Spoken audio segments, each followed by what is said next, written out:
Alors, nous allons en parler aujourd'hui donc de littérature fantastique avec vous trois.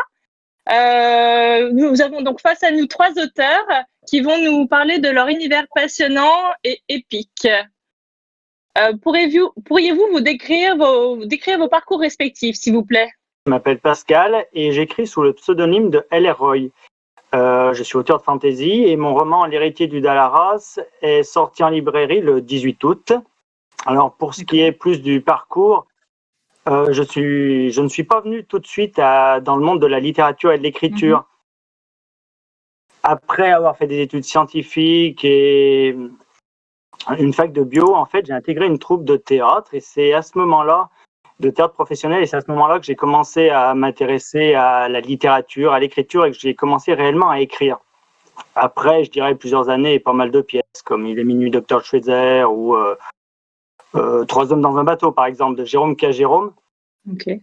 J'ai changé complètement de cap et j'ai décidé de partager mon temps entre ma famille et le métier de vigneron.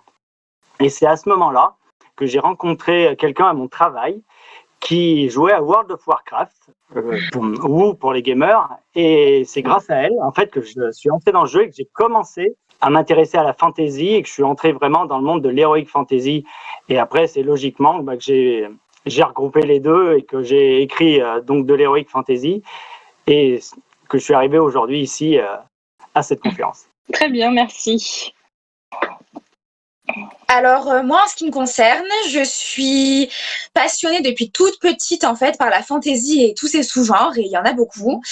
Et en fait, moi j'ai suivi un cursus scolaire où l'écriture est rentrée en jeu très tôt dans mon histoire, c'est-à-dire que dès le collège, j'ai commencé à écrire des choses, à rendre des travaux supplémentaires à mes profs de français. Et en fait, de fil en aiguille, j'ai lu de plus en plus d'ouvrages. Je me suis beaucoup renseignée sur le sujet et c'est pendant mon école d'infirmière, en fait, quand j'étais en deuxième année, que j'ai connu le milieu de la reconstitution historique. Donc, au travers de la reconstitution historique, j'ai pu m'exercer à l'écriture pour les besoins d'une association. Et en fait, au fil de mes passages d'association en association, cette envie d'écrire n'a cessé de grandir, en fait, tout simplement parce que j'étais vraiment passionnée par tout ce qui se rapporte à la fantaisie. Et c'est il y a environ 2 ans, en rentrant dans une association qui s'appelle la Guilde des Loups d'Almire, que je me suis décidée, sous les encouragements de mon entourage et du président de l'association, à écrire. Alors à la base, à écrire une encyclopédie pour les besoins de l'association. Et à force d'écrire des articles et des chapitres à cette encyclopédie, je me suis rendu compte que j'avais vraiment le goût de l'imagination. J'avais vraiment envie de créer un monde qui soit vraiment très spécifique et très particulier. Et donc, je me suis mise à écrire sur ce monde qui s'appelle Ea Fariel. Et en écrivant sur ce monde, je me suis dit, pourquoi ne pas faire évoluer des personnages dans ce monde? C'est ce que j'ai commencé à faire. Et il y a environ un an et demi, j'ai décidé de commencer à écrire une saga de high fantasy. C'est un des sous-genres de la fantasy qui s'appelle Les Larmes des Elfes.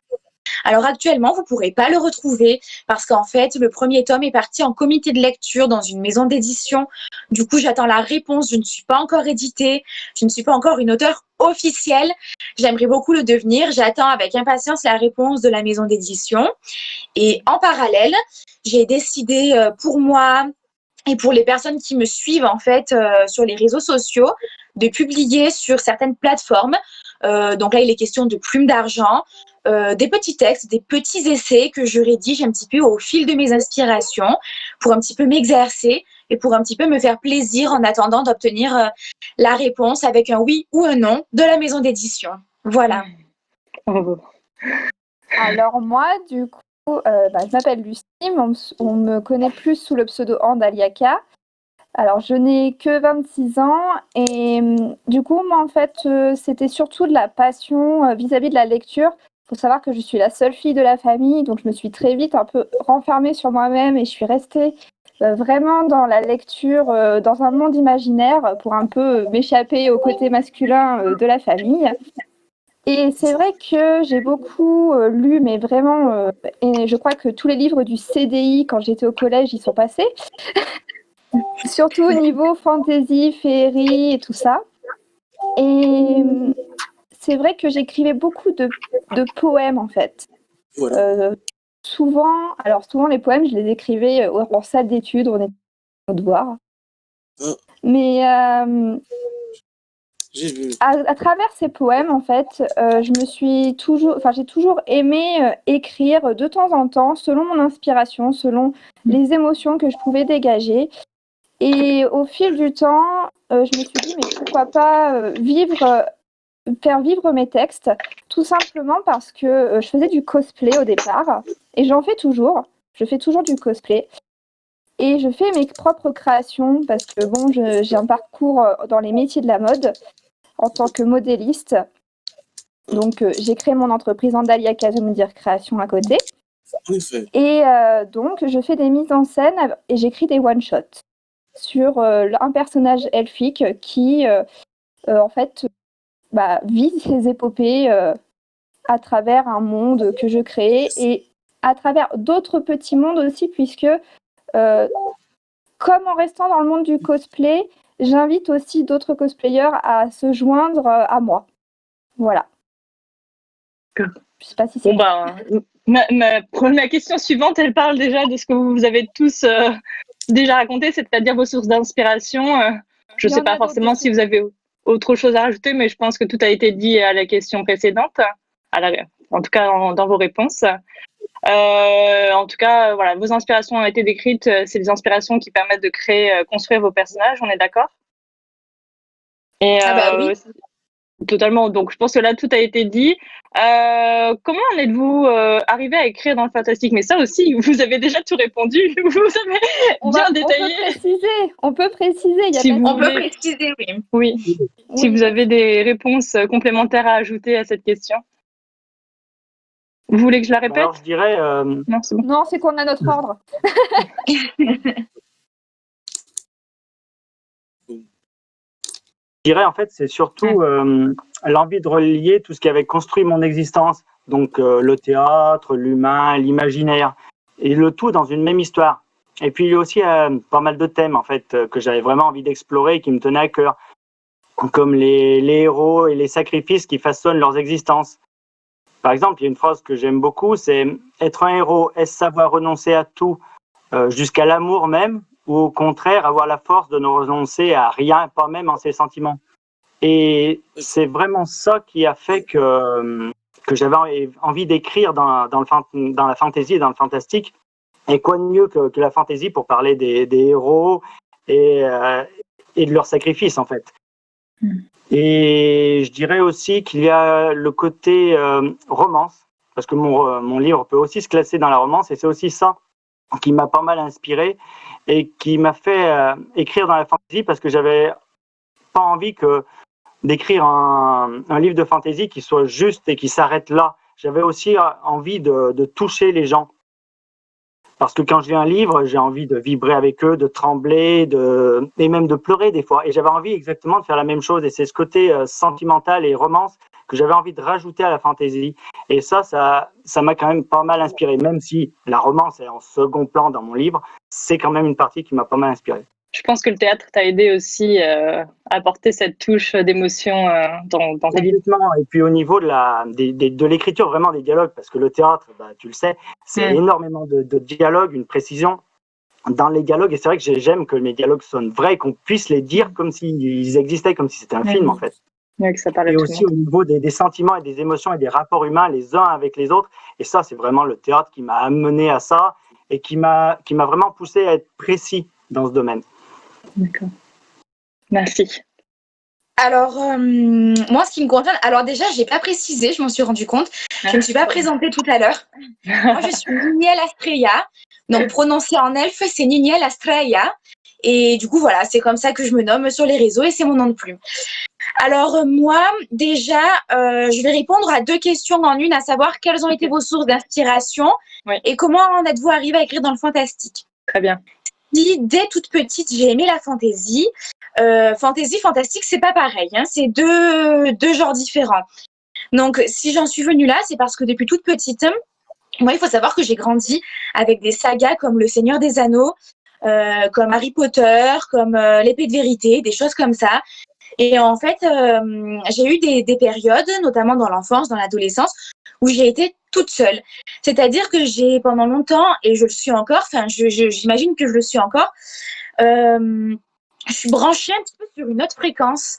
Je sais pas, je suis peut-être un petit peu à côté. Je suis peut-être un petit peu à côté de la plaque, à côté du monde. Et c'est vrai que j'ai eu très vite le besoin de me brancher à une fréquence que je comprenais et à une fréquence qui me plaisait et que j'arrivais à appréhender. Et c'est la fréquence de la fantaisie qui a répondu à ce besoin-là. Donc, je me suis beaucoup isolée en étant plus jeune, avec mes livres, avec mes jeux un petit peu bizarres dans la cour de récré. Les filles, elles jouaient aux princesses. Moi, je jouais que j'étais Arwen sur le dos de son cheval et qu'il y avait les Nazgûl qui me couraient derrière. Du coup, très vite, j'ai été là-dedans. Et en fait, ce qui m'a poussée à écrire, c'est que j'ai très vite été envahie par toutes sortes d'inspirations. Alors, j'ai aussi eu ma période vampire quand j'étais adolescente et tout. Et toutes ces inspirations-là qui se rapportaient toujours finalement à de la fantaisie, à un de ces sous-genres, c'était très envahissant pour moi. Et j'ai ressenti le besoin à un moment donné de poser en fait ce que j'avais dans la tête sur le papier. Mais je dirais que ce qui m'a poussée avant tout, principalement, à écrire, c'est la solitude, dans un premier temps. Avant d'être l'envie de partager, avant que ce soit l'envie de partager, l'envie de me montrer un petit peu telle que j'étais et l'envie d'assumer tout ça, je pense que ce qui m'a poussée à écrire et qui m'a poussée encore plus dans ma passion, qui était déjà bien vivante, c'est la solitude. Voilà, comme beaucoup, je pense, d'auteurs, d'ailleurs. Voilà. Merci. Donc, Lucie du coup, c'est vrai que je rejoins un petit peu ce que dit Niniel, parce que j'en ai parlé aussi tout à l'heure, la solitude. Puis c'est vrai que voilà, j'ai pas non plus créé un univers elfique pour rien, pour que ce soit pour faire vivre mes créations comme pour mes histoires. C'est vraiment parce que moi, c'est quelque chose qui m'apporte du rêve, qui m'apporte quand même un soutien en fait psychologique. Et du coup, en le partageant, je me dis aussi que je peux apporter ce soutien aux autres. Donc, je ne sais pas ce que je pourrais rajouter de plus, mais c'est vrai que voilà, on reste. Moi, je sais que c'est la saga des Chevaliers d'Émeraude que j'ai appréciée énormément, qui m'a énormément. D'ailleurs, le pseudo Andaliaka vient un petit peu de ça et un petit peu inspiré d'eux. Puisqu'il y a un personnage qui se nomme Andanariel, pour ceux qui connaissent. Donc, même si Andaliaka a une autre signification pour moi que ce personnage-là, puisqu'il a une autre signification plus elfique, à côté, moi, je suis quelqu'un qui a toujours aimé l'histoire, tout ce qui est mythologie, tout ce qui est folklore. Et c'est vrai que ça m'a aussi beaucoup inspirée de me dire il s'est passé potentiellement ça ou il s'est passé ça dans notre monde et du coup pouvoir le mettre en fait de manière fantasy. D'accord, merci beaucoup. Et tous, qu'est-ce qui vous attire le plus dans ce genre fantastique ? Pourquoi ce style plutôt qu'un autre par rapport surtout à votre passé, j'imagine, et à vos lectures de votre enfance pour la plupart, mais vous avez d'autres précisions ? Oui, parce qu'en fait, la fantaisie, pour moi, je dirais, c'est la liberté. C'est la liberté de créer. Et aussi, si tu veux, c'est se libérer des barrières de ce monde qui nous permettent de se libérer vraiment des barrières du monde dans lequel on vit et de se réfugier dans quelque chose qu'on va créer ailleurs. Et ça revient un peu à ce que disait Niniel sur la solitude et sur l'envie d'autre chose. Et c'est en ça que moi, j'aime beaucoup la fantaisie et que je dirais la fantaisie, c'est vivre plus. Parce que du coup, c'est quelque chose qui est supplémentaire et ça permet, quand on écrit, justement, de libérer l'imaginaire et de pas se contenter d'écrire quelque chose qui est dans notre monde, mais de créer un monde, créer d'autres personnages et justement briser toutes les barrières. Et c'est vraiment ça qui me fait aller écrire dans la fantaisie encore plus que, comme disait Niniel, par exemple, ses lectures sur Le Seigneur des Anneaux, Shannara ou Les Chevaliers d'Émeraude, etc. Merci. Alors, du coup, moi, en ce qui me concerne, il y a la liberté, effectivement. Je rejoins mon ami là-dessus. Il y a également une chose, et je rejoins un petit peu, du coup, Andalia Aka à ce niveau-là, c'est que depuis que je suis petite, j'ai toujours refusé de croire en un monde sans magie. Depuis toute gamine, j'ai toujours voulu voir des fées, j'ai toujours voulu entendre le chant des sirènes, j'ai toujours voulu croire, j'ai toujours cru, j'ai toujours eu une grande spiritualité, j'ai toujours été très superstitieuse. Et pour moi, la fantaisie, j'aime énormément le folklore comme Andalia Aka, alors plutôt le folklore celte et occidental, mais toujours est-il que j'aime énormément le folklore et tout cet ensemble de choses, et que la fantaisie, ça permet de faire vivre tout ça. Ça permet de faire revivre d'anciennes légendes aussi, parce qu'au travers de la saga des larmes des elfes, je parle de certaines créatures que je modifie peut-être un petit peu aussi pour les besoins de mon histoire, mais qui prennent leur origine dans le folklore, vraiment le vrai folklore. Et donc ça permet aussi de faire vivre un petit peu tout ça et de faire vivre cette magie du monde. Ça permet de faire vivre la magie de notre monde réel, qui malheureusement a été un petit peu oublié dans la société actuelle, et qui ne demande qu'à renaître en fait. Et moi, ça me plaît de penser que grâce à des écrits, grâce à des idées, grâce à des sagas, des romans, des films, des choses comme ça, on peut permettre un petit peu à ce folklore-là de revivre et de repasser un petit peu au goût du jour. D'ailleurs, je pense qu'il y a un grand qui peut nous donner des leçons à ce niveau-là, c'est Tolkien, hein, qui je pense peut nous en apprendre beaucoup, parce qu'il a fait, c'est ce qu'il a permis de faire également lui aussi. Donc la magie, la liberté, effectivement, le fait de faire revivre le folklore, et surtout de faire d'être sans limite. Donc ça rejoint un peu la liberté, effectivement, sans limite. Voilà, si je veux qu'il y ait telle plante, tel végétal, je vais le mettre, peu importe. Enfin, vraiment de se faire plaisir sans aucune limite, sans aucune restriction, sans aucune contrainte. Oui. Voilà. Oui, il n'y a pas de limite à l'imagination. Exactement. Ce qui est différent d'un roman historique, par exemple, où il faut vraiment s'approprier en fait des choses qui ont déjà existé. Voilà. Eh oui. Coller aux événements.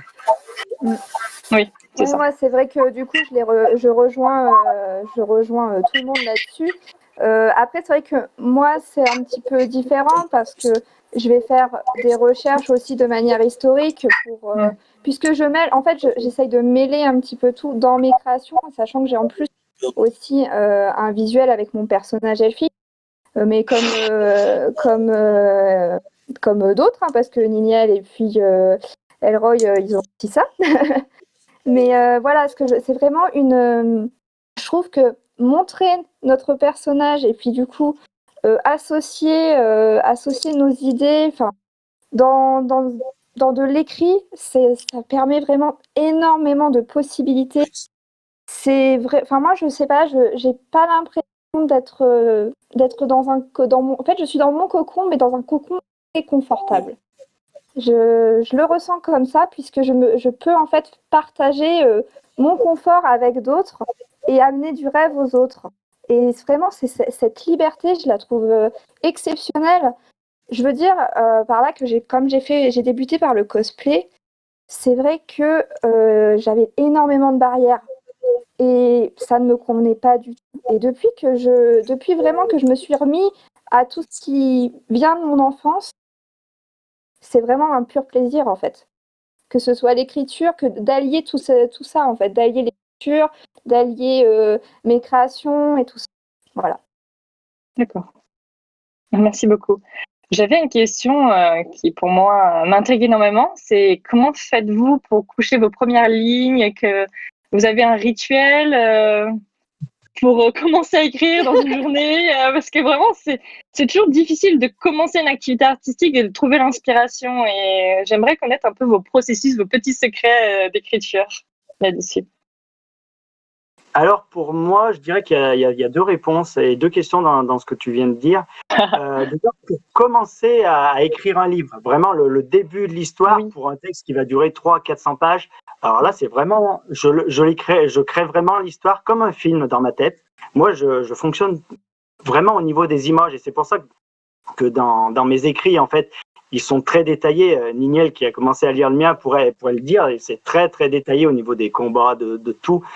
Et parce que je visualise d'abord intégralement toutes les scènes. Et du coup, après, en fait, quand je vais écrire, je vais raconter ce que je vois dans ma tête. Je vais raconter l'histoire que je crée et les dialogues, je les ai déjà faits. Tu te fais quand même un plan pour pas oublier tes idées? Non. Alors là, pour le coup, pas du tout. Moi, c'est tout dans ma tête. C'est vrai que je mémorise tout. En fait, je m'écris des scènes dans ma tête, pas forcément dans l'ordre, un peu comme un Pauls, mais en vrac. J'avais, par exemple, pour l'héritier du Dalaras, j'avais la première scène et j'avais une scène, la deuxième que j'ai créée dans ma tête, elle arrive page 285. Et il a fallu que j'attende tout ça pour la réécrire alors que je l'avais depuis le début. Waouh. Mais du coup, c'est vrai que j'ai des scènes comme ça et après je comble les trous comme un Pauls où on remplit, où on met des pièces. D'accord. Et la deuxième. On a perdu. Est-ce que vous voulez que j'enchaîne et que on reprenne après Oui, je pense que ce serait stratégique là, c'est bon. Ok. Alors, 3, 2, 1, j'y vais. Alors, en fait, moi, avant d'écrire, déjà, il faut savoir qu'avant de coucher les premières lignes sur le papier, j'ai eu un gros moment de panique, un gros moment de stress, parce que je me suis dit, alors là, il faut savoir que Niniel, c'est un personnage, il est un petit peu inspiré de ma personnalité et de ce que je suis moi-même. Donc, quand j'ai décidé de mettre en scène ces aventures, je me suis dit, là, tu vas te mettre à nu. Et en plus, tu vas te remettre à nu, puis tu vas l'envoyer à une maison d'édition qui va te dire si c'est bien et si ça vaut le coup d'être édité ou si c'est pas bien et que ça vaut pas le coup d'être édité. Donc, ça a été un gros moment de stress. Il a vraiment fallu que je réfléchisse. Ce qui m'a aidé, c'est le fait d'écrire cette encyclopédie et de me permettre, en fait, finalement, en écrivant l'encyclopédie, de me projeter dans un monde et d'avoir mon monde qui était construit avant que l'épopée commence. Comme ça, quand j'écris, c'est très fluide et j'ai pas besoin de me dire mais quelle créature elle pourrait rencontrer dans ce marais. Non, j'ai écrit l'encyclopédie. Je connais par cœur les créatures de mon monde. Je sais quelles créatures il y a. Je sais comment. Et du coup, ça me permet d'avoir des moments d'écriture très fluides et très plaisants parce que j'ai pas de coupure où je dois faire des recherches et tout. Il y a tout qui s'aligne, il y a tout qui est fluide. Et par contre, moi, je fonctionne avec un plan. C'est vrai que je suis infirmière dans la vie quotidienne et je suis un petit peu une psychotique de l'organisation. Donc, du coup, j'ai vraiment fait un plan, début de l'histoire, rebondissement, fiche personnage, fin. D'ailleurs, je connais déjà la fin. Ouverture, possibilité d'ouverture. Voilà, vraiment, j'ai vraiment fait un plan très détaillé et qui me permet déjà de savoir à l'avance combien de tomes j'aurai au final dans la saga. Et ça me permet également de répartir un certain nombre de pages pour être sûre que chacun de mes tomes ait à peu près le même nombre de pages. Enfin, vraiment, c'est assez compliqué et je voulais vraiment régler ces détails-là avant de me lancer dans l'écriture parce que déjà que c'était un petit peu un stress pour moi. Alors, il faut savoir que j'ai déjà un tempérament un petit peu stressé. Déjà que c'était un peu un stress pour moi, j'ai préféré vraiment m'y prendre comme ça. D'abord l'encyclopédie, mon monde il était posé, il était calé, l'écriture serait fluide. Ensuite le plan avec le nombre de tomes, le nombre de pages, les rebondissements, début, fin, etc. Et finalement après pouvoir me laisser aller à l'écriture. Alors forcément il y a des moments où il y a la page blanche. Je pense que tout le monde, tous les auteurs connaissent ça, la page blanche. Moi quand j'ai une page blanche, je ferme mon ordi, je fais autre chose. Alors en ce moment, j'ai traversé un petit moment de page blanche pendant 2-3 jours. Je me suis concentrée à faire des petits tutoriels pour ma fille à naître, pour faire autre chose, des trucs manuels, etc. Et puis l'inspiration est revenue d'elle-même en fait. C'est parfois en faisant des pauses et en se laissant respirer. Puis parfois en relisant mon encyclopédie aussi, pourquoi pas, ou en écoutant des playlists ou des choses comme ça. Ça permet de retrouver l'inspiration et de réouvrir l'ordinateur et d'arriver à écrire des chapitres et des chapitres. Et puis, il y a des jours où je vais m'y mettre et puis je vais tellement être à bloc d'inspiration que je vais pas décrocher de l'ordi de toute la journée, quoi. Wow. Voilà. Du coup, je te rends la parole, LR, parce que j'ai enchaîné. Du coup, voilà. Bien fait. J'en étais où? Je sais plus. Tu disais que tu n'avais pas de plan. Oui, mais il avait dit autre chose. Ta deuxième scène qui était Ouais. après plus Oui, loin. à la page 280. Ah oui, c'était ça, oui. Voilà. Je vais mettre en- Et oui, du coup, c'est vrai que donc j'avais dans ma tête cette première scène et cette scène à la page 285. Et après, en fait, je construis comme un puzzle où je rajoute des pièces au fur et à mesure et où tout se construit, où l'histoire se construit. Et il y a l'autre aspect dont je voulais parler et dont j'ai parlé, c'est le fait de se mettre tous les jours à écrire pour pouvoir justement continuer l'histoire qu'on a attaquée la veille. Et c'est ça que je trouve qui est très difficile parce qu'il faut se replonger et rentrer à nouveau dans son histoire, recommencer à écrire, à reprendre le fil des choses. Et c'est plutôt difficile au début et après il y a un apprentissage qui se fait petit à petit. On apprend justement à se concentrer très très vite et à relire juste quelques lignes et à replonger dans un univers qui n'est pas la réalité, un univers de fantasy, et à recommencer à écrire. Et ça, j'ai trouvé ça plutôt compliqué et que ça nécessitait un vrai apprentissage en fait. Alors moi, c'est vrai que j'ai pas le même problème que Niniel de devoir ou de LR parce que de devoir revoir leurs lignes pour pouvoir continuer l'histoire, se remettre sur une scène, etc. Puisque moi, je fonctionne en fait avec mes créations en premier abord, vu que c'est par rapport à mes créations que je veux leur donner une histoire qui va s'intégrer dans mon monde. Donc c'est vrai que moi, en premier lieu, je fais plus des recherches, je fais plus. Après, je m'inspire un peu de tout ce qu'il y a autour de moi. Et franchement, je peux écrire partout. C'est-à-dire que des fois, je vais prendre un mouchoir et écrire parce que j'ai une idée qui va me venir. Donc, en fait, les premières lignes, elles peuvent être écrites sur tout et n'importe quoi, sur tout support. Après, c'est vrai que j'ai créé mon personnage depuis un bon moment. J'ai fait une fiche perso. Qui fait énormément de pages d'ailleurs. Parce que je me suis dit, j'anticipe un peu la suite. C'est pas un personnage que je veux bâcler. C'est ce que je veux faire juste pendant 1 an. Déjà, ça fait déjà 2 ans. Voilà. Et puis, bah voilà, c'est vraiment. Je pense que j'ai vraiment une plus grande facilité vu que je fais que des petits textes courts. Après, il y a quand même une suite. Pour certains, j'essaye de faire certaines choses chronologiquement. Il y a des moments, je vais partir en bac, après je vais partir un petit peu plus dans le futur du personnage. Mais voilà, je pense du coup, c'est vraiment c'est différent que d'écrire toute une saga de je ne sais pas combien de pages. Et c'est vrai que vu que je fais des photos en même temps, j'imagine les scènes. Et je peux imaginer parfois la suite aussi, ou même, et puis écrire en fait. Donc, en fait, ça varie vraiment, ça varie. Je peux commencer par écrire d'abord le texte, comme je peux commencer par faire la tenue et écrire après. D'accord, très bien. Je sais pas si... En fait, c'est des histoires courtes, c'est ça, sur ton personnage? C'est ça. En fait, je fais mes créations. Je fais mes créations vestimentaires, mes costumes, et je veux leur donner vie. Et donc, mon personnage, à ce moment-là, rentre en scène. Et donc, après, sur les réseaux sociaux, je fais des histoires illustrées. Oh, ok, très bien. Très bien.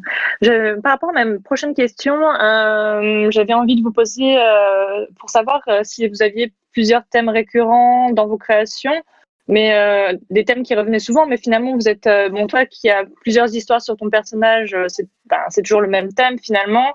LR, je ne sais pas combien de livres tu as écrit. Alors, j'en ai écrit, pour être honnête, 3 et j'ai seulement fait publier le dernier. Donc voilà, les 2 autres, j'ai recommencé à les travailler et peut-être qu'ils sortiront dans quelques temps, j'espère. Ah oui, mais ouais. Moi je veux les lire. Hein. Mais c'est le même thème, donc c'est toujours les mêmes thèmes, on est d'accord? Oui, enfin les thèmes sont récurrents. Moi, c'est vrai que mes livres parlent beaucoup de l'existence et des rapports humains, parce que j'aime bien les rapports humains, que ce soit dans la fantasy ou dans la science-fiction. Et c'est vrai que c'est vraiment ça qui m'intéresse, et la magie aussi beaucoup, parce que comme on disait tout à l'heure, ça permet de briser les barrières du monde réel. Et puis j'ai réellement l'impression, moi du moins, mais pas mal de gens qui m'entourent, j'ai l'impression qu'on a besoin de magie en fait, on a besoin de rêver. Oui. Et dans nos existences de tous les jours. Et c'est vrai que du coup, c'est un thème qui est récurrent chez moi, parce que c'est ce que j'ai aussi envie d'offrir. C'est ce dont j'ai besoin, et c'est ce que j'ai aussi envie d'offrir. Oui, je comprends. Ok. Bon. Et en ce qui me concerne, du coup, dans Les larmes des elfes, j'ai vraiment voulu axer le thème. Pour moi, qui ressort, c'est alors c'est compliqué. Je sais pas comment donner juste un thème, parce que c'est un petit peu une question existentielle qui en soulève d'autres. Je dirais que c'est l'évolution de soi. On part d'un point, on est blessé, on est surpris, on est malmené, et finalement, malgré tout, on arrive en s'entourant soi-même des bonnes personnes et en œuvrant soi-même, en faisant un travail soi-même sur soi, sur son environnement, on arrive à se construire. Et donc, en fait, je sais pas trop comment, si je suis claire quand je l'exprime comme ça, mais c'est vraiment l'accomplissement de soi par ses propres moyens que je voulais mettre en avant.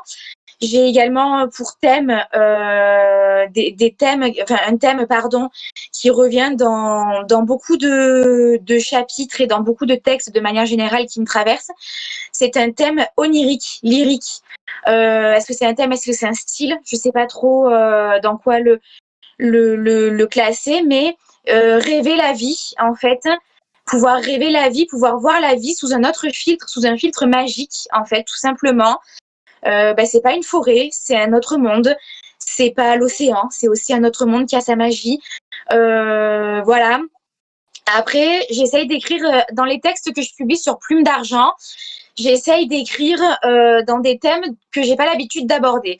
J'ai notamment commencé un recueil de textes qui s'appelle Les bas-fonds de Luneville. Alors, attention, je le précise avant d'en parler. Attention, je le préciserai jamais assez. Âme sensible, s'abstenir. Des textes d'horreur. Non, mais je le précise parce que ça a surpris un certain nombre de personnes. C'est de la fantaisie, mais c'est de la dark fantasy, et il y a de l'horreur. Et en fait, voilà, c'est le thème du serial killer et de la psychose que j'aborde dans ces textes-là. Où je me plonge dans la psychologie de tueurs en série, en fait. Et c'est un exercice qui est très délicat et qui est très excitant, pour être honnête, parce que c'est vraiment une façon d'explorer une psychologie très noire. Et c'est un thème en fantaisie que j'ai pas trop vu aborder de manière autant spécifique. Donc, ces recueils de données-là, voilà, c'est un thème très sombre. Donc, j'essaye d'aborder des thèmes qui soient assez différents les uns des autres. J'essaye d'aborder des thèmes existentiels, des valeurs qu'on rencontre aussi dans d'autres œuvres, par exemple le courage, l'amitié, l'amour, l'abnégation, voilà, la force mentale, tout ça, et également des thèmes qu'on retrouve un petit peu moins et qui peuvent surprendre venant d'une auteure qui écrit du merveilleux, de la magie. Là, on plonge dans un registre qui est très sombre et très violent. Voilà. D'accord. Et tout ça sort de ton imagination? Il n'y a aucune inspiration sur des faits qui ont existé ou... Non, aucune inspiration. Okay. En fait, ce qui m'a inspirée, pour la petite histoire, pour la petite anecdote, si je peux me permettre un écart, ce qui m'a inspirée pour ce recueil de textes, c'est que j'ai une occupation pendant ma grossesse. C'est de regarder des émissions de faits divers, de choses comme ça. Et en fait, un jour, j'étais en train de bricoler pour ma fille. Et là, je me suis dit, mais attends, mais j'ai une idée qui m'est venue. Et c'est là où ça me fait sourire en Dalia Aka quand tu dis que l'inspiration peut venir à n'importe quel moment et qu'il faut toujours avoir quelque chose sur soi pour noter. Parce que là, pour le coup, j'étais là dans le lit et je dis, oh, mais j'ai une super idée. Et si j'écrivais de la fantaisie, toujours de la fantaisie, mais que finalement, j'écrivais sur des tueurs en série. Et c'est comme ça que l'idée m'est venue, en fait. Voilà. C'est un peu glauque, mais bon, voilà. C'est le chair de poule de la fantaisie, peut-être que j'exagère en disant ça, mais... Voilà. C'est l'inspiration, l'inspiration, oui. elle vient quand on s'y attend le moins, en plus, des fois. Donc, parce que la psychologie, En fait, la psychologie du tueur en série m'a toujours fascinée. Moi, avant de faire infirmière, je voulais faire profiler. C'est vraiment un truc. La psychologie criminelle m'a toujours fascinée. Vraiment, ça mça toujours intéressée. Et je me suis dit, pourquoi ne pas allier cette fascination à ma passion pour la fantaisie et pour l'écriture. Je me suis dit, ça peut être un bon mélange, un mélange qui en a surpris beaucoup, hein, parce qu'il y a quelques personnes qui ont été choquées par les textes et qui ont été surpris, parce qu'en fait, c'est vrai qu'habituellement, moi, j'écris dans un registre qui est très féerique, très onirique, très poétique, avec beaucoup de magie, beaucoup de choses comme ça, de folklore un peu merveilleux et tout. Et là, vraiment changement de décor, mais radical. Et je pense que les gens s'y attendaient pas forcément. Ouais. Mais écoute, ça tombe bien parce que j'avais envie de vous poser la question à tous les trois. Quelle est la cible de ce livre? Et là, je pourrais dire que en fonction des thèmes de tes livres, tu vas pas cibler le même type de personne, le même tranche d'âge ou le même profil de personne. Ce serait intéressant maintenant que vous m'en parliez. Bah, alors moi, juste, je voudrais rajouter, pour ma part, en fait, c'est vrai qu'on voit souvent le thème plus de la douceur au niveau de mon personnage et de mes créations. Cependant, il y a aussi d'autres thèmes qui étaient au début que j'ai lancé en fait mon entreprise et mon projet Andaliaka. C'est en fait, je vais un peu parler de moi du coup. C'est vraiment l'autobiographie. En fait, moi, à travers Andaliaka, c'est vraiment une autobiographie de façon assez spirituelle, assez magique, assez fantaisie. Mais il y a quand même certains points, alors assez sûrement cachés, qu'on ne voit pas forcément, mais j'ai déjà traité par exemple du mal-être, de la tristesse, de l'abandon et des choses. Donc il n'y a pas que des sujets tout beaux, tout roses, tout avec des papillons partout, hein. Et il y a aussi d'autres petits sujets un peu plus personnels que j'essaye de mettre aussi de temps en temps en évidence avec des shootings et des créations qui vont un peu dans ce thème-là aussi. C'est-à-dire que les couleurs vont être un peu plus froides ou un peu plus noires et l'ambiance va être différente. Moi, je rajouterais que je comprends tout à fait Niniel parce que autant dans le monde de la littérature que dans le monde du théâtre, les méchants, entre guillemets, sont vraiment super intéressants. C'est super intéressant au théâtre de jouer un méchant. Moi, j'ai toujours adoré ça. Et dans la littérature aussi, parce que sans eux, en fait, ce sont eux qui mettent en relief les héros et les personnages un peu plus lisses. Et oui, du coup, je comprends tout à fait cette envie d'aller explorer justement que ce soit, j'appelle ça des méchants, mais que ce soit des psychopathes ou autres dans le monde de la fantasy, parce que c'est vraiment très très intéressant et ça donne vraiment énormément de relief justement à une écriture classique et plutôt linéaire. Oui, puis je l'ai vraiment vécu comme un exercice parce que dans Les Larmes des Elfes, je me place beaucoup du point de vue de mon héroïne qui est Niniel et qui a un petit peu le même caractère que moi, qui se remet beaucoup en question. Vous verrez si vous avez l'occasion de lire l'œuvre, hein, croisons les doigts. Mais c'est un personnage qui se remet beaucoup en question, qui est gentil, qui est foncièrement gentil, malgré qu'elle ait des défauts et qu'elle ait des moments de dérapage. Mais du coup, j'avais un petit peu peur de m'endormir dans ce confort-là et de ne pas arriver au moment de faire intervenir des méchants à les rendre vraiment méchants.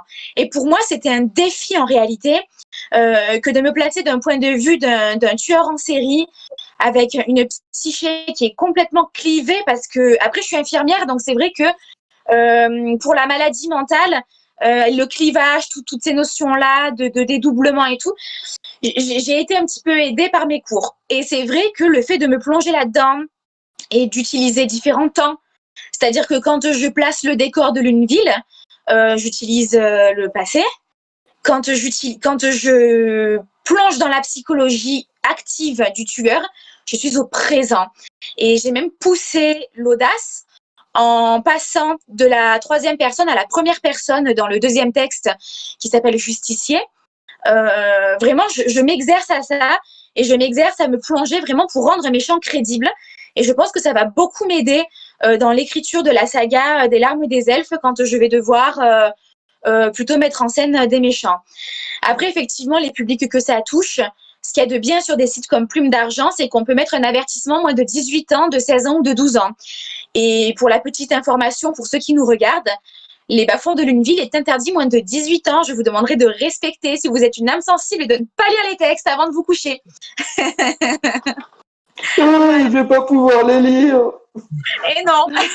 Non, je rigole. Ça va, j'ai 22 ans, je vais pouvoir les lire. Bon, t'as le droit alors. C'est juste. Donc, très bien. Moi, au niveau du public visé pour mon roman qui est sorti, donc Vérité du Dalaras, alors là, c'est un public familial. J'ai écrit le roman de façon à ce que chacun puisse trouver quelque chose qui lui corresponde dans le roman et qu'il puisse s'identifier à un moment ou à un autre, soit à une héroïne ou à un héros du livre. Et j'imagine très bien, en fait, que quelqu'un achète un livre, mais qu'il se le fasse piquer par ses enfants ou par la grand-mère de la famille. C'est vraiment c'est mignon comme vision. Oui, c'est mignon, mais c'est vrai que c'est vraiment dans cette optique-là que je l'ai écrit, même si ça reste quand même relativement violent pour des enfants en bas âge. J'ai un public qui n'est pas forcément un public qui est de la fantaisie. J'ai beaucoup de personnes qui n'avaient jamais lu de fantaisie de toute leur vie et même des fois d'un certain âge, de plus de 60 ans, et qui ont été surpris et qui ont été embarqués, qui se sont dit ouais, bah non, c'est bien et allons-y, quoi. Et j'ai adoré le principe d'être lu justement par toute une famille. Et c'était vraiment un objectif que j'avais envie de faire. Et oui, je suis assez heureux de ce retour-là. Ouais, bah, tu peux être fier. Oui. Merci. Et donc, Lucie, peut-être Bah écoute, moi niveau public, comment dire ça, c'est un peu compliqué puisque moi en fait je partage mes textes que sur Facebook et Instagram. Oui. Sachant Après, que je l'ai. on peut quand même voir l'audience, si elle est plus féminine, de tel âge à tel âge. Oui. Alors l'audience, alors c'est vrai que je n'ai pas mes petits graphiques là sous les yeux, mais c'est vrai que niveau audience, on est plus sur un public féminin. Moi, je sais que j'ai eu beaucoup plus de retours plutôt féminins. Donc voilà, on me disait souvent que c'était la petite histoire du soir avant de s'endormir, que ça amenait un peu de rêve, tout ça. Après, j'étais assez surprise sur Instagram. J'étais surprise qu'il y ait des étrangers en fait, des Américains et tout ça, qui suivaient aussi mes histoires. Et là, c'est plus masculin. D'accord. On touche plus du masculin. Donc, en fait, j'ai un peu des deux, mais elles sont traduites en anglais ou que en français? Je les traduis moi-même en anglais. Oui, d'où aussi cette possibilité d'avoir un public voilà. hors, en tout cas hors de France, américain ou anglophone. Ok, voilà. On comprend mieux. Bon, bah merci. En fait, j'ai une facilité en anglais. J'ai fait toute ma scolarité en européenne anglais. Puis l'anglais me sert dans le milieu de la mode. Donc, je me suis dit, pourquoi pas essayer de toucher aussi un peu un public international, au moins sur Instagram. Je ne le fais que sur Instagram. Très bien. Un petit privilège. Possédez-vous un style d'écriture particulier Je dirais la narration principalement. Beaucoup de dialogues. Et puis je dirais que j'écris très rarement en prison. Oui, on a perdu Daniel. Oui, tu disais non, j'ai entendu en prison, je pense que j'ai mal entendu. Au présent. Ah, au présent. Oui, c'est mieux. Oui, en prison aussi, j'écris assez rarement en prison. Je ne sais pas, je ne connais pas toute ta vie. Et oui, j'écris très rarement en prison, beaucoup de narration. Alors moi, mon style, comme je disais tout à l'heure, je ne sais pas trop si c'est un thème ou un style, donc je vais le placer un petit peu dans les deux contextes, mais je dirais que j'ai un style qui est très, très lyrique. Beaucoup de descriptions, beaucoup de poésie dans mes descriptions. J'aime énormément imager les scènes et les choses. Du coup, ça plaît ou parfois ça ne plaît pas, parce que ça peut sembler, pourquoi pas, parfois un petit peu alourdir le récit, mais moi j'y tiens vraiment parce que j'aime énormément la poésie et que ça me permet à un moment donné de me poser et de m'évader, et de faire comme un rêve, en fait, en imaginant une scène et de la décrire telle que je l'imagine. Et du coup, c'est très important pour moi. Donc, je dirais que si je devais définir mon écriture avec un style, ça serait le style lyrique, poétique, onirique, comme on veut, mais voilà, dans ces eaux-là. Après, j'ai écrit beaucoup au passé, parfois au présent. Et il faut savoir que la saga des larmes des elfes sera une saga qui sera rédigée entièrement à la première personne. Contrairement aux textes qu'on peut lire sur Plume d'Argent que j'ai publié, qui eux sont rédigés à la troisième personne. Là, pour le coup, les larmes des elfes, j'ai choisi une première personne parce que, comme je disais tout à l'heure, Niniel, c'est en fait un petit peu moi, et je voulais m'exprimer en fait tout simplement au travers du personnage de Niniel. D'où le fait également que mon personnage principal porte mon nom de plume, qui est également Niniel. C'était vraiment important pour moi de pouvoir exprimer ça, et donc c'est écrit à la première personne. Voilà. Merci. Lucie? Oui, alors moi, souvent du coup, j'écris souvent la première personne puisque je suis Andayaka, tout simplement. Après, niveau structure, pour moi, je ne fais pas non plus énormément. Je suis pas du tout dans le style comme Niniel. Enfin, j'en ai pas l'impression en tout cas. Hein. Dis-moi si je me trompe. Bah, t'es plus dans l'action quand même, hein? Moi, je suis plus dans l'action, moi. Je préfère. Ouais. J'aime beaucoup écrire des scènes d'action. Ouais. Voilà. Après, c'est vrai que je préfère écrire des scènes d'action du point de vue de mon personnage. J'essaye peut-être de temps en temps quand même de le faire d'un point de vue extérieur, mais c'est vrai que le problème, c'est voilà, je suis un peu aussi limitée au niveau des one-shots. Ok. Avez-vous envie de nous partager un peu plus de vos personnages favoris? Après Niniel et Andayaka, vous avez essentiellement un personnage, mais avez-vous envie d'en parler un peu plus de leurs points forts, leurs points divergents, leurs points communs Alors moi, par rapport à mon livre L'héritier du Dalara, j'ai deux personnages principaux qui sont Aléane et Silias. Ce sont les deux héros, les deux héros principaux. Et Je comprends.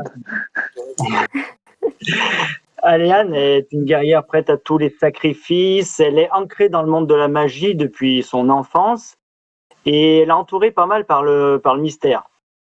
Elle est plutôt désabusée au début et en fait, plus on avance dans le roman, plus on s'aperçoit qu'elle devient sombre.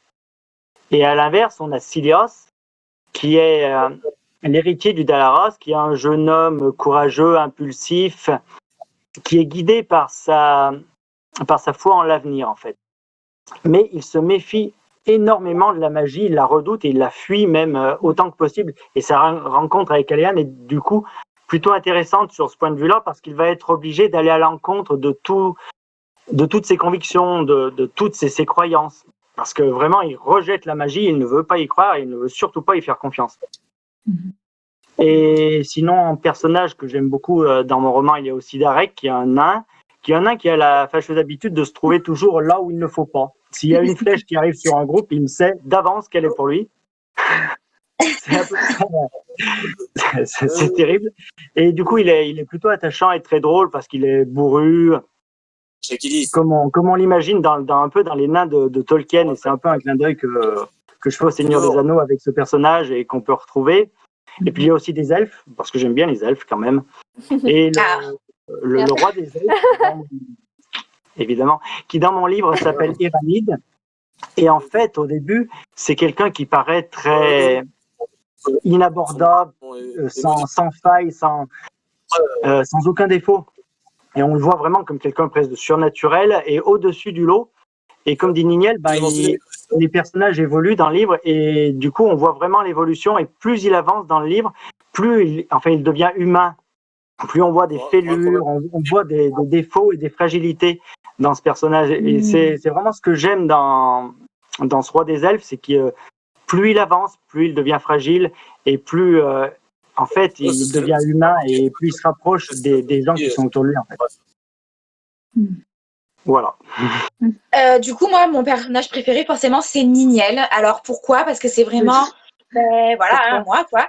Et qu'il va y avoir vraiment une évolution sur laquelle je travaille beaucoup, en fait, une évolution du personnage entre le début et la fin du récit. Après, il y a un autre personnage que j'aime énormément. C'est un personnage qui est inspiré de Messire, mon époux, de mon mari. C'est drôle. Le personnage s'appelle Kargnag. Et je peux pas vous en dire trop parce qu'en fait, comme je suis pas encore éditée, etc., j'ai pas envie de spoiler les potentiels lecteurs. Mais ce personnage, c'est un orc.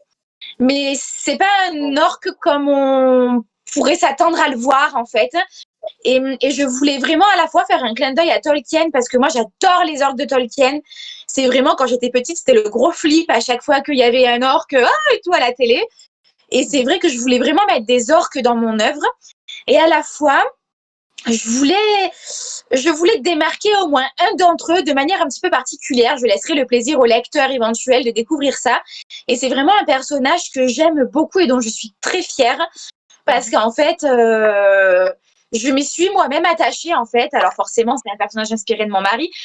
Mais je m'y suis beaucoup attachée à ce personnage parce que c'est un petit peu mon orque personnel, mon orque que j'ai un petit peu... dont j'ai impacté un petit peu, je sais pas trop comment exprimer, mais je suis partie de l'idée de l'orque qu'on avait tous à la base. Alors j'ai fait un article dans mon encyclopédie sur les orques, parce que je me suis approprié un petit peu cette créature-là aussi. Et en fait, de cette race-là, j'ai pris un individu qui est Kargnag et je l'ai encore modelé différemment, de manière très surprenante. Et j'ai vraiment hâte de voir comment il sera accueilli par le public, en fait, cet orque-là. Et je l'aime vraiment beaucoup. Et après, dans les petits textes que j'ai publiés sur Plume d'Argent, j'ai un personnage que... Et là, vous allez être surpris, mais que j'aime inconditionnellement. C'est le justicier. C'est le justicier, le tueur en série, le justicier.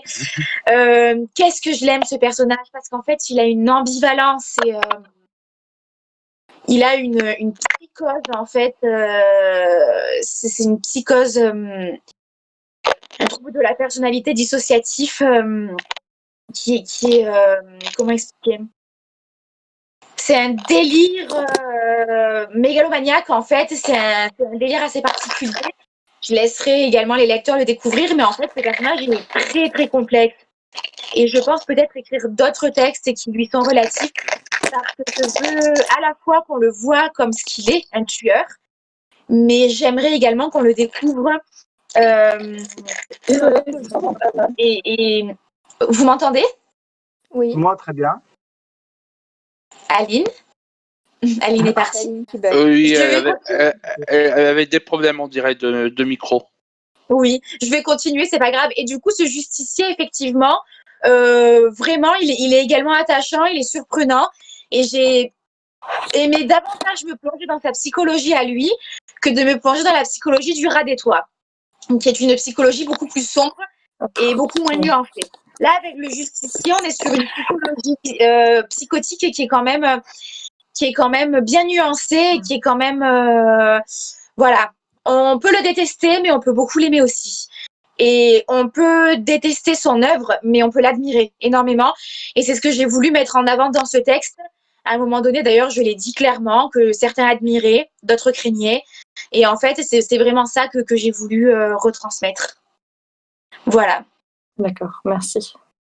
Donc du coup, moi, pour Andaliaka, donc évidemment, comme je l'ai dit au début, Andaliaka, c'est une autobiographie. Au final, il y a des choses qui se sont passées dans ma vie que je retransmets à Andaliaka, notamment une partie de ce personnage est amnésique pendant un certain moment. Et c'est d'ailleurs par cette amnésie que fonctionne toute l'histoire, puisque c'est avec de l'aide de ses amis, au fil de ses épopées, qu'elle va en fait découvrir les secrets d'elle-même, mais pas que.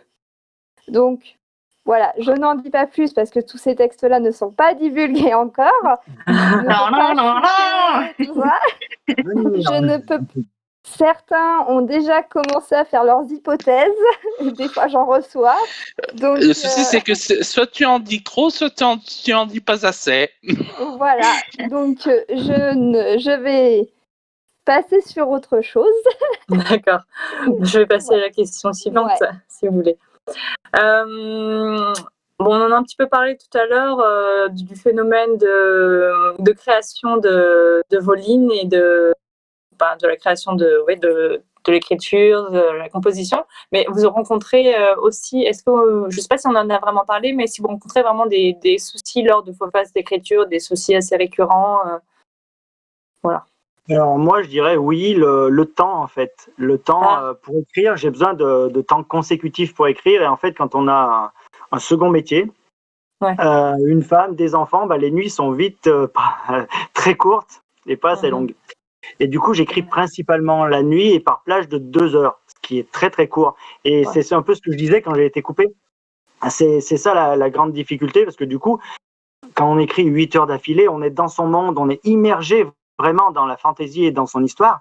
Mais quand on a des plages très courtes, qu'on a dû s'arrêter pour partir à la veille, au milieu presque d'une phrase, et qu'il faut replonger dedans et repartir là-dessus, dans la même idée, avec la même énergie, les mêmes intentions, c'est ça, c'est vraiment très difficile. Et oui, moi, ce que je trouve vraiment compliqué dans l'écriture, c'est vraiment cette nécessité de temps consécutif à écrire. Et ça, ça complique vraiment, vraiment la donne. Je comprends. Moi, en ce qui me concerne, mes difficultés, ça va peut-être paraître un petit peu bateau, mais c'est la confiance en moi, en fait. C'est-à-dire que des fois, je vais écrire une scène, moi, je vais adorer cette scène, vraiment, je vais me régaler à l'écrire et tout. Et puis, d'un coup, dans ma tête, je sais pas pourquoi, je sais pas quel est le mécanisme qui enclenche ça, mais dans ma tête, d'un coup, je vais me dire, mais que vont en penser les autres ? Et du coup, je me suis retrouvée à supprimer des passages entiers, en fait, parce que j'avais pas suffisamment confiance en moi. J'ai également eu beaucoup de difficultés à publier certains textes et à commencer à me lancer dans l'écriture. Il a fallu que ma bêta lectrice Asa, que je remercie chaleureusement d'ailleurs pour son soutien de toujours, il a fallu qu'elle me secoue un petit peu, en fait, pour que je me remette à l'écriture et tout. Parce que vraiment, la confiance en moi peut être un obstacle. Il suffit que je sois en super phase d'écriture et que je reçoive une critique qui me fait pas forcément plaisir, parce que ça arrive, parce que la critique est constructive et parce que quand on publie, on est critiqué. Il suffit que je reçoive une critique qui me fait pas forcément plaisir.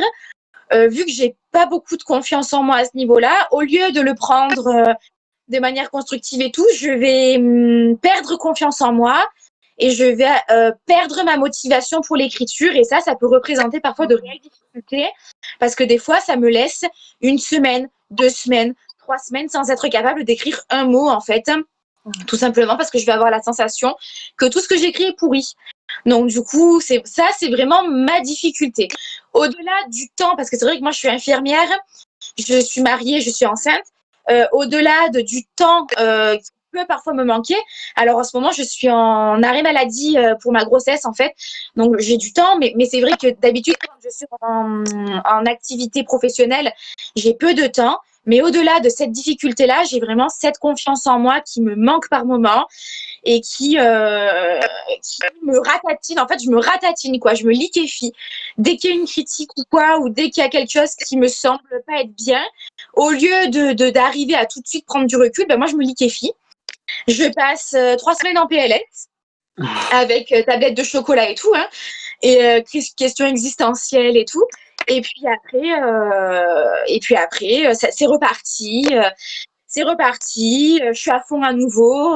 Vraiment, je rebondis même assez facilement, parce que du coup, forcément, j'ai appris à gérer ça. Il faut bien, hein, à un moment donné, quand on a une page, quand on est dans l'échange et dans le partage, il faut apprendre à gérer ce problème de confiance et tout. Au plus j'écris, au plus je publie de textes, au plus j'arrive à prendre confiance en moi. Donc, je dirais que c'est une difficulté qui tend à s'effacer. Les critiques ont tendance à beaucoup moins m'impacter négativement, mais à plus m'aider maintenant. Et c'est vrai que voilà, Voilà, mais c'est un travail qu'il faut faire, je pense, sur soi quand on est auteur. Je pense que surtout quand à la base on part avec si peu de confiance, c'est un travail qu'il faut faire et c'est un travail que je suis fière d'avoir réussi à faire et je tiens à le dire. Alors, c'est pas un travail qui est complètement accompli, mais je suis quand même fière d'arriver à publier des textes sur Plume d'Argent. Je suis quand même fière d'avoir envoyé mon manuscrit. Vous pouvez demander à Andaliaka quand il a fallu que j'envoie mon manuscrit en maison d'édition. J'ai fait panique, blackout, furieux, nickel. Et il a vraiment fallu que je fasse ce travail-là. Et je suis très contente de l'avoir fait, évidemment, grâce avant tout aux personnes qui me soutiennent dans mon entourage et grâce aussi à toutes les personnes qui me suivent sur mes réseaux et qui m'encouragent et qui me soutiennent et qui me complimentent et qui me redonnent un petit peu d'énergie dans ces moments-là, quoi. Voilà. Et forcément, les lecteurs, en fait, c'est grâce aux lecteurs, hein, c'est toujours grâce aux lecteurs parce que finalement, oui, il y a la critique, mais il y a aussi ceux qui aiment. Et pour un auteur, comme disait l'autre jour LR Roy Auteur, il n'y a rien de plus précieux pour un auteur que un retour positif de ses lecteurs. Les retours négatifs font avancer également, mais un retour positif, il n'y a rien de plus gratifiant pour nous. Ça, c'est clair et net. Et tu verras, moi j'avais déjà fait ce travail au niveau du théâtre et de la critique, parce que quand on monte sur scène, déjà, oui. on accepte la critique, et on n'a pas le choix en plus, et il faut apprendre à l'accepter. Mais tu verras, les critiques, malgré ça, tu as beau passer des années, elles continuent de te toucher, parce que j'ai eu je ne sais combien de chroniques super positives avec des messages qui m'ont touché vraiment jusqu'aux larmes, tellement c'était vraiment des compliments et c'était magnifique. Mais c'est vrai que j'en ai eu 2 moins bonnes et elles m'ont touché. Et elles nous affectent et elles vont t'affecter toute ta vie et c'est obligé. Même si on se blâme, même si on s'est passé au-dessus et continue à avancer, voilà, ça continuera à t'affecter quoi qu'il en soit parce que, moi je le vis comme ça et c'est vrai que ça continue de m'affecter toujours et dans les 2 sens. Donc oui, ça nous affecte toi toujours. De toute façon, c'est comme dans tous les métiers, mais ce qui compte, c'est que ça ne t'affecte pas trop longtemps, en fait. Oui, c'est ça. Passer outre le plus rapidement possible, mais tu peux être en mesure de vivre l'émotion que cela te procure au moment présent, en fait. Tu peux pas l'ignorer. Voilà, et ça te pousse à aller plus loin, en fait. Ça t'emmène plus loin, que ça t'emmène ailleurs. Et que ça te laisse pas juste, et ça te pétrifie pas, que ça te permette d'avancer, en fait. Et puis, ça m'a permis d'affirmer mon style. Franchement, ironiquement, mais c'est vrai que c'est très ironique. Ça m'a permis de me dire dans telle critique, alors je dis négative, c'est pas forcément méchant, hein. C'est pas parce que je dis une critique négative que c'est une critique méchante, hein. Mais quand on reçoit une critique un petit peu négative d'une personne qui a pas trop aimé ou qui a relevé plusieurs points négatifs, ça m'a poussée à me dire dans ce qu'elle a dit ou ce qu'il a dit, qu'est-ce que je veux changer et qu'est-ce que je ne veux pas changer. Et en fait, ça m'a vraiment permis d'affirmer mon style et ça m'a apporté beaucoup de confiance en mon style. C'est marrant parce que ça aurait pu faire l'inverse, mais ça m'a rendu fière de mon style, en fait. Voilà, ça m'a rendu fière de ça et du coup, quelque part, c'est assez satisfaisant d'avoir fait ce travail-là, quoi. Super. Donc, du coup, moi, ma difficulté majeure, c'est le temps. Parce que du coup, étant donné que je suis auto-entrepreneur, je passe en priorité effectivement la création de mes costumes et des commandes que je peux avoir avant de pouvoir écrire. Donc en fait, l'écriture, c'est un peu en second plan à ce niveau-là. Et du coup, vraiment, il y a des périodes où je ne vais pas pouvoir écrire du tout. C'est-à-dire, ça va être des semaines. Donc pendant des semaines, en fait, soit j'ai déjà préparé mes one-shots à l'avance et j'ai déjà les shootings photos de près, donc je peux faire des publications programmées sur les réseaux sociaux. Ou sinon, en fait, il y a eu une période, il n'y a pas si longtemps que ça, où pendant 3 semaines, je n'ai rien posté. Mais j'étais morte sur les réseaux. Donc, où je postais seulement sur ma page créative. Donc, c'est vrai que c'est vraiment, moi, le temps et allier, du coup, ces 2 passions. Parce que c'est vrai que j'aime beaucoup écrire, parce que j'en ai quand même dans la tête, mais des fois, j'ai pas le papier à proximité, quoi. Donc, voilà. D'accord. T'as même pas de bout de mouchoir, comme tu disais, une feuille par terre. Bah, j'ai du t'embête. tissu, j'ai que du tissu, mais le problème c'est que c'est le Ah. tissu pour la création. Donc si j'écris dessus, les gens ils vont avoir mes textes sur eux, tu vois. Donc, T'as des stylos effaçables? mais ça pourrait être une idée, écrire une histoire directement sur une création. Hein. Ça pourrait être un oui. concept. Hein. Ça pourrait être un nouveau concept. Hein. Tout à fait, tu pourrais les broder aussi à terme. Bah, oui, parce que j'ai ma brodeuse. Alors par contre, la brodeuse, sinon, elle va bien marcher. Hein. Mais ça Très peut bien. être sympa. Merci. Je voulais vous poser la question en termes de stratégie commerciale. Je sais que Nignel m'a parlé de sa maison d'édition. Vous auriez d'autres choses à me parler là-dessus, à me raconter? Alors moi, je crois que j'ai tout fait au niveau de la communication et de la promotion. Je pense que j'ai un peu tout fait. Évidemment, j'ai une maison d'édition. Donc, je suis à compte d'éditeur, je ne suis pas en auto-édition. Mais à côté de ça, quand j'ai commencé à écrire ce roman, je ne savais pas jusqu'où ça allait m'emmener. Mais très vite, je me suis dit, mes personnages, je n'ai pas envie seulement qu'ils soient sur du papier ou voilà, des lignes noires. J'avais envie de les voir visuellement et plus ça avançait et plus mon goût pour le cosplay, pour le graphisme m'ont poussé là-dedans et du coup j'avais envie de leur donner une image véritable. Et du coup je suis parti dans ce projet-là et j'ai trouvé une photographe, j'ai trouvé des modèles, j'ai cherché des costumes que j'ai créés, que j'ai achetés et on est parti, on a fait des shootings, après j'ai fait beaucoup d'heures la nuit de graphisme pour créer ces personnages et du coup grâce à ça j'ai créé énormément de contenu publicitaire et un pas en entraînant l'autre j'ai créé 3 teasers parce que je faisais aussi un peu d'infographie, 3 teasers donc 3 trailer books comme on dit. J'ai aussi créé un site internet, j'avais pas prévu de le faire mais ça c'est le Covid qui m'a forcé à le faire parce que l'informaticien qui devait me faire mon site internet en fait a attrapé le Covid et s'est retrouvé à l'hôpital. Du coup je m'y suis plongé.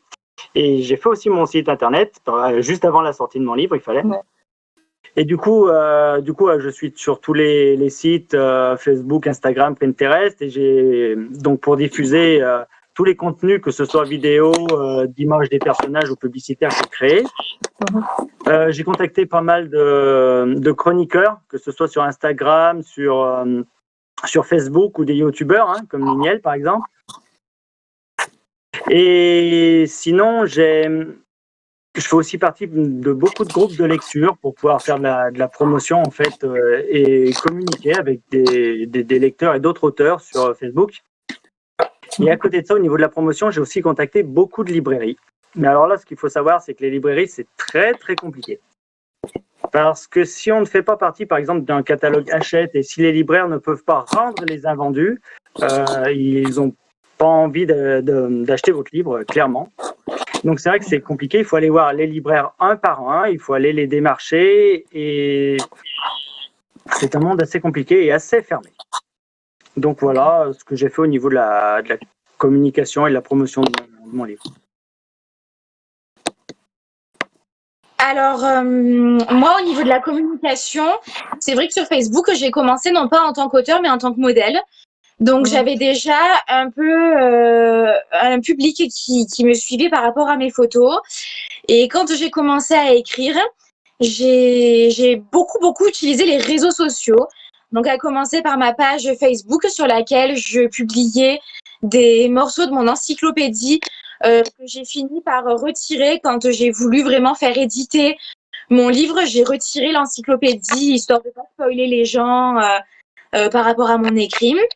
J'utilise également beaucoup Instagram.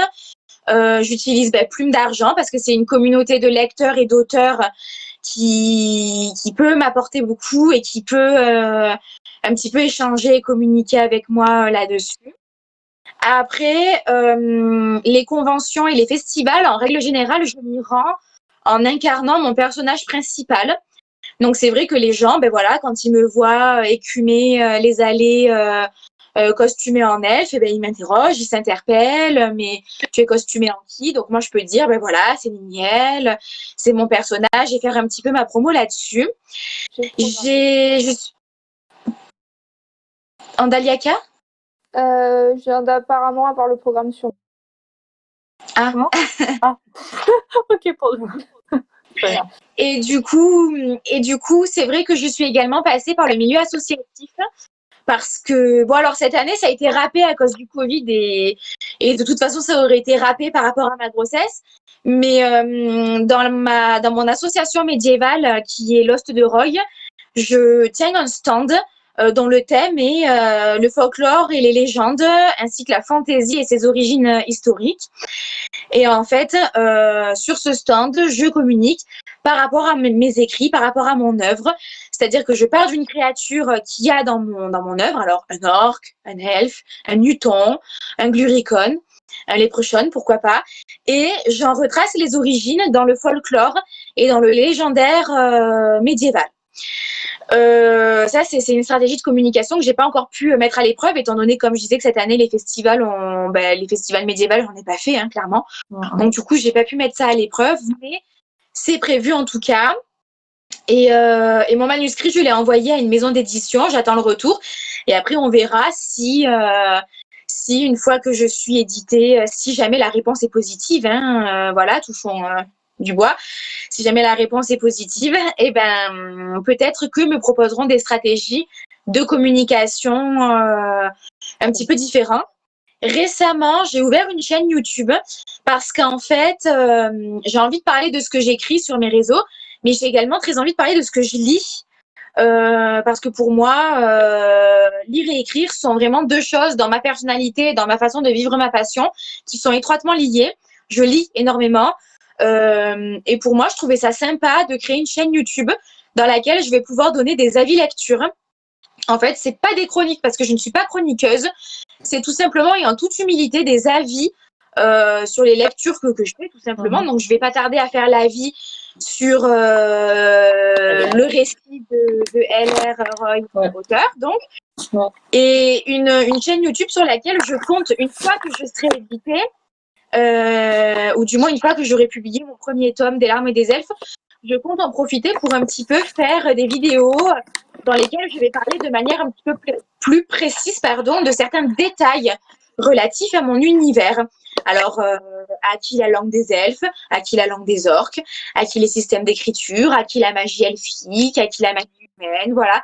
Des petites vidéos à thème qui vont me permettre un petit peu de promouvoir au travers de mon encyclopédie que j'ai mis beaucoup de temps à écrire, et bien mon œuvre, mon récit. Voilà, tout simplement. Enfin, tout simplement. Très bien. Merci pour tout ça. Alors, moi, c'est vrai que depuis le début, c'est surtout sur Facebook et Instagram. Alors, moi, j'ai différencié les comptes, c'est-à-dire que j'ai un compte création et un compte spécifique à mon elfe. C'est-à-dire que je vais avoir une page création, une page spécifique à mon elfe, et pareil pour Instagram. Cependant, donc je reste là-dessus. J'essaye de vraiment différencier les deux pour pas que en fait mes clients se mélangent aussi, parce que entre la création et les écrits, voilà, il y a quand même une différence, malgré que ça reste lié. Je fais du coup des stands en convention où là je promouvois plus mon travail de créatrice, mais avec mon support commercial qui est donc Andaliaka, mon elfe. J'ai quand même un petit book où je mets mes petits one-shots à disposition pour ceux qui souhaitent lire, et les shootings photos en avant tout de même, puisque j'ai aussi travaillé avec Laurent Création pour certains shootings et certaines conventions. À côté de ça, j'ai aussi récemment, mais très très récemment, ouvert ma chaîne YouTube pour lier ces deux univers, en fait, la création et l'écriture, où là, en fait, je m'affiche de façon différente. C'est-à-dire que pour les vidéos, en tant que créatrice, je suis moi-même, comme ici. Et pour les vidéos plutôt sur mon monde elfique, sur la création de mon personnage, sur l'écriture, etc., je serai en elfe, plutôt donc dans un univers plus cosplay original character. Après, je compte faire ma boutique avec une petite partie blog aussi. Mais voilà. Pour l'instant, c'est pas encore fait. Je suis en cours en fait au niveau du cahier des charges qui est très long. Sachant que dans ma vie privée, il y a eu des petits couacs très récemment où normalement le cahier des charges devait être envoyé fin octobre, mais n'a pas pu être fait puisque je suis en déménagement. Donc pour l'instant, le site internet, il est pas encore terminé. J'espère qu'il sera fait d'ici décembre. Très bien. Merci. En tant qu'auteur, avez-vous d'autres difficultés peut-être à nous parler, à nous informer, ou vous voudriez en parler? Alors moi, je dirais plutôt simplement la visibilité, parce que c'est quelque chose de très compliqué. Il y a énormément de concurrence et les grandes maisons d'édition sont quand même très, très favorisées, que ce soit sur des sites dans les librairies, comme je disais tout à l'heure, voilà, elles sont très favorisées, mais également sur des sites comme Amazon ou autres, les algorithmes vont mettre en avant les auteurs et les livres d'auteurs qui vont être sponsorisés avec des maisons d'édition qui vont payer, tout simplement, pour être bien placés. Donc c'est vrai qu'il est très très difficile d'avoir une véritable visibilité et on peut s'en rendre compte sur Facebook à cause du nombre d'auteurs qu'on croise, de sites de lecture ou de retour. Et vraiment, il y a une concurrence qui est inimaginable, et surtout dans le monde de la fantasy, je dirais, même si c'est énormément décrié au niveau de la littérature, comme si on était la 5e roue du carrosse parce qu'on fait de la fantasy, mais en réalité, beaucoup de gens ont cette envie de magie dont on parlait et aiment de plus en plus et se tournent de plus en plus, je pense, vers la fantasy, et il y a beaucoup d'auteurs, et du coup, oui, c'est plutôt difficile au niveau de la visibilité. Je comprends. Bon, après, moi, franchement, j'ai rien à ajouter par rapport à ce qu'a exprimé mon ami à l'instant. Hein. Après, moi, je suis pas encore là-dedans, donc c'est vrai que pour l'instant, c'est un petit peu après tout ça, mais voilà. Très bien. Mais c'est vrai qu'au jour d'aujourd'hui, les réseaux sont un peu saturés. Et puis, c'est censé être un outil d'aide, mais en fin de compte, moi, je sais que je suis obligée d'être... j'en ai pas parlé tout à l'heure dans la stratégie de communication, parce que pareil, c'est très récent et je teste, en fait, je tâte le terrain actuellement. Je me suis mis aussi sur Twitter, je suis sur Amino, je partage aussi sur LinkedIn.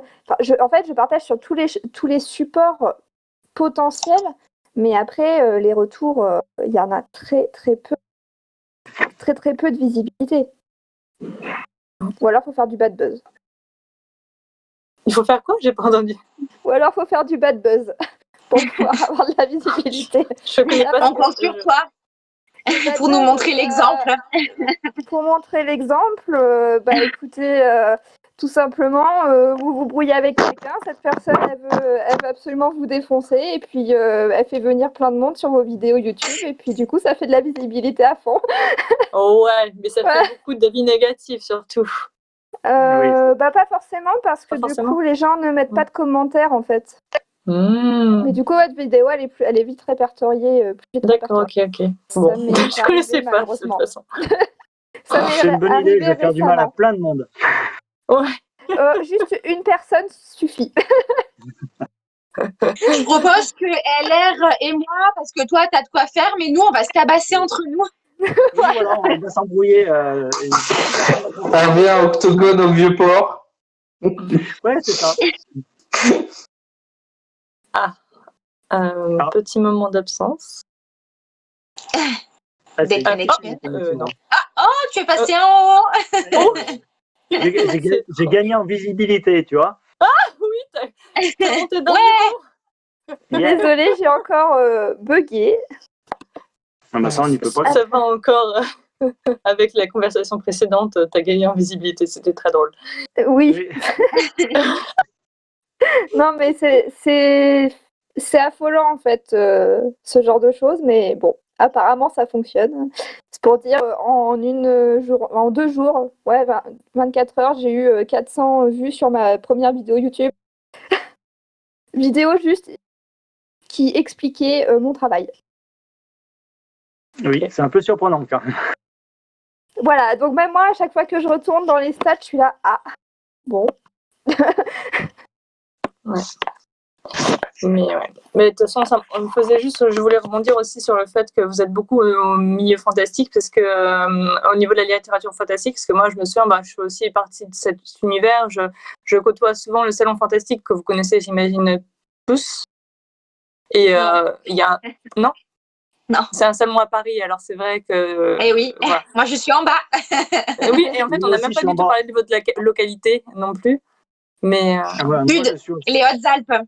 Et moi, je suis au sud de Lyon avec Octogone et Yggdrasil qui sont pas très loin, mais qui ont été reportés. Yggdrasil, je connais.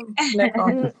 Alors moi, je suis censée être en Touraine, dans le centre Val-de-Loire, mais du coup, en ce moment, je suis en train de délocaliser dans le Poitou-Charentes, du côté Futuroscope. Ouais. Voilà. Ok, ah oui, d'accord, oui, là, c'est très connu. Voilà. Non, mais je disais par rapport à ce salon, en fait, il y a énormément en fait, de créateurs sur le milieu fantastique et aussi beaucoup d'écrivains de l'univers fantastique et super, en fait. Si on avait une centaine dans un petit salon et si on s'y connaît pas, on sait pas trop où mettre de la tête, c'est pareil, donc... Oui, c'est difficile. C'était juste pour rebondir à ce que tu nous parlais tout à l'heure. Oui. Peut-être avez-vous des perspectives d'évolution dans la littérature fantastique ou peut-être écrire sur d'autres thèmes ou avez-vous en fait des idées sur l'avenir là-dessus, sur des prochains thèmes de création Écrire sur d'autres thèmes, oui, parce qu'il y a quand même, j'ai beaucoup de centres d'intérêt, j'aime beaucoup les rapports humains, la psychologie, donc c'est vrai que ça peut m'amener sur d'autres thèmes, vu que j'ai aussi pas mal pratiqué le théâtre. Pourquoi pas revenir sur du théâtre un peu un jour. Sur du classique. Ouais, sur plus du classique. Mais c'est vrai que j'aime quand même réellement la fantaisie et la magie, l'imaginaire, et j'ai envie d'évoluer quand même un peu dans ce monde-là au niveau de la littérature. Après, tu parlais de l'évolution. Le monde de l'imaginaire, en fait, je pense qu'il est toujours en évolution, parce qu'il y a des auteurs magnifiques, en fait, qu'ils soient français ou américains ou autres, qui font vraiment vivre et évoluer la littérature fantastique qui part vraiment... je trouve que c'est vraiment inimaginable l'amplitude qu'on a au niveau de la littérature. Et du coup, c'est vrai qu'il y a une évolution gigantesque et je trouve ça vraiment super intéressant. Ok. Alors moi, les perspectives d'évolution, en fait, c'est vrai que tout va dépendre plus ou moins de la réponse de la maison d'édition que je vais recevoir. Voilà, donc c'est un petit peu en suspense. Par contre, écrire dans d'autres thèmes, non. Clairement, dans d'autres genres, en tout cas, non. Je resterai à la fantaisie. Après, ne jamais dire jamais, non plus. Mais là, à court terme, en tout cas, c'est pas du tout dans mes projets. Écrire dans d'autres univers et dans un monde différent de celui des Afariel dans lequel se déroulent les larmes des elfes, oui. J'ai déjà d'ailleurs commencé. Mais par contre, écrire carrément dans un autre style qui ne soit pas de la fantaisie, un des sous-genres de la fantaisie, non, c'est pas pour l'instant dans mes projets. Merci. En ce qui me concerne, alors moi, je vais parler un petit peu au passé pour vous dire que du coup, j'ai changé d'avis. Au départ, on m'avait demandé si j'allais sortir un livre des épopées d'Andaliaka. Au départ, j'étais là, oh ouais, pourquoi pas et tout, mais ça, c'était avant de débuter ma formation en tant que dirigeante d'entreprise. Et maintenant, effectivement, mes perspectives ont totalement changé parce que faire des one-shots me plaît énormément. Écrire un livre, ça ne sera pas possible. Tout simplement parce que, en tant qu'artisan, entrepreneur, j'ai trop de choses à faire au niveau de mon entreprise et je ne peux pas, je passe en fait l'écriture un peu en second plan. C'est quand j'ai le temps, ça me permet de me détendre, ça me permet de faire mes mises en scène, mais voilà. Peut-être un jour faire un petit recueil au fur et à mesure, je ne sais pas, mais peut-être en passant par l'auto-édition pour ce petit recueil, mais franchement, actuellement, c'est très flou. J'ai pas forcément, au niveau de l'écriture, j'ai pas forcément plus de perspectives d'avenir. D'accord, très bien. Merci d'avoir répondu à toutes ces questions et de nous avoir tous fait rentrer dans votre univers. Avez-vous envie de rajouter un petit mot pour la fin? Alors moi, je dirais que l'écriture que l'écriture d'un roman, c'est quelque chose de très difficile, de très exigeant, qui demande beaucoup de travail et vraiment beaucoup de persévérance. Mais c'est aussi un parcours merveilleux et vraiment plein de belles surprises. Je dirais que l'écriture, en fait, c'est une aventure humaine pleine de belles rencontres. Et par exemple, ce soir, voilà, grâce à l'écriture et à mon roman, j'ai rencontré Niniel, j'ai rencontré Félois. Et c'est plein de belles rencontres et ça vaut vraiment le coup d'être vécu. Et c'est vraiment bien, même si c'est quand même quelque chose de très difficile, il ne faut pas se mentir, et de très, très long, de très compliqué. Mais vraiment, il y a tellement de belles rencontres, de belles surprises, que ça vaut le coup d'y aller et que je regrette vraiment rien. Je suis vraiment très heureux d'avoir fait tout ça. Merci. Si à chaque fois que vous achetez un livre et que vous lancez dans sa lecture, il faut bien que vous gardiez à l'esprit que c'est un morceau d'âme que vous avez dans vos mains, parce que chaque auteur met vraiment une partie de lui-même dans chacune de ses œuvres. Et il ne faut pas l'oublier, il faut vraiment le lire en ayant ça à l'esprit. Quand vous avez une bibliothèque, je peux vous dire que dans votre bibliothèque, c'est plein de petits morceaux d'âme, de petits morceaux d'âme, de petits morceaux d'âme. Et du coup, vous ne vivez pas une vie, mais vous vivez une infinité de vies quand vous lisez des livres. Et ça, c'est quand même très important. C'est trop beau. Quand tu vends 100 000 livres, tu fais comment? Je n'ai pas entendu. Je disais, quand tu vends 100 000 livres, tu fais comment? Parce que si c'est 100 000, si chaque livre, c'est une petite partie de l'âme de la personne qui a écrit le livre, si tu en vends, je dis 100 000, j'exagère beaucoup, mais si tu en vends un certain nombre, il a plus d'âme, la personne. Non. T'as déjà entendu parler de la puissance de Voldemort? Les Horcruxes, tout ça? Voilà. Voilà. Ayant regardé Harry Potter un petit peu quand même. Ben voilà. Dis-toi que les auteurs, ils sont très puissants. Du coup. Très, très puissants. Déjà, ils ont une puissance par les mots et ils ont un impact sur les lecteurs. Donc, dis-toi que tous ces morceaux d'âme qu'ils offrent aux gens, ça ne fait que les enrichir et agrandir leur âme. C'est comme une maman qui a plusieurs enfants, tu vois, son amour, il se divise pas, il se multiplie. Ben moi, j'ai plaisir à croire que pour les auteurs, c'est la même chose. Voilà. Espérons que ça soit réellement le cas. Alors moi, personnellement, ça me fait toujours penser cette convention me fait penser à Docteur Who, et qui dit la même chose, qui dit « Fais attention, t'as des armes, mais moi j'ai mes mots, et les mots sont plus puissants que les armes. » Wow. Et c'est toujours ça, quoi. On en revient toujours à ça.